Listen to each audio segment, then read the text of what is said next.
Le foie gras et la dinde sont à peine digérés qu'il faut soigner son corps.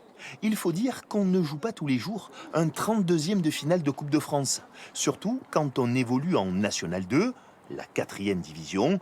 Les joueurs d'Aubagne vont donc s'entraîner tous les matins ou presque jusqu'au 8 janvier. Il faudra être prêt pour affronter Chambéry et qui sait, au tour prochain, un gros poisson. Oui, c'est sûr que si on prend un Paris Saint-Germain, ce serait magnifique, hein, ce serait vraiment magnifique. Mais bon, après, de toute façon, c'est le hasard, hein, c'est la Coupe de France, donc... Tu te sens de prendre Mbappé?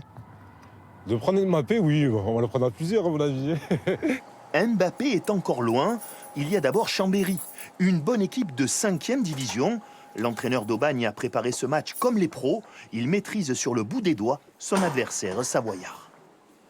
On a la vidéo de tous les matchs, que ce soit en National 2, en National 3. Donc, eux sont très bien renseignés sur notre effectif et nous sur le leur. On connaît leurs joueurs, les différents systèmes qu'ils ont utilisés ces derniers matchs. Bon, le parcours qu'ils font aussi dans leur championnat. Après, on a des relations avec des coachs qui sont dans leur championnat, donc on échange. La Coupe de France, c'est une magie sportive pour les clubs amateurs. Mais cette fois-ci, il n'est pas question de parler de fête. Adel Mendy, l'attaquant d'Aubagne, a été tué lors d'une fusillade le week-end dernier. Il sera dans tous les esprits. Quand je l'ai appris, ça a été un véritable choc. On ne s'y attendait pas du tout, connaissant le garçon. Et tout le monde est encore un peu abasourdi par cet événement.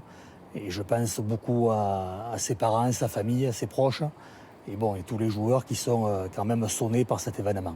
Adel, il sera là avec nous pendant toute la fin du championnat. Et il sera là avec moi pendant tous les matchs. Donc le match, même s'il est important pour le club, il est anecdotique. Ce match, c'est aussi une retombée économique. La rencontre sera télévisée et le Football Club d'Aubagne percevra au minimum 75 000 €, plus de 10% du budget du club.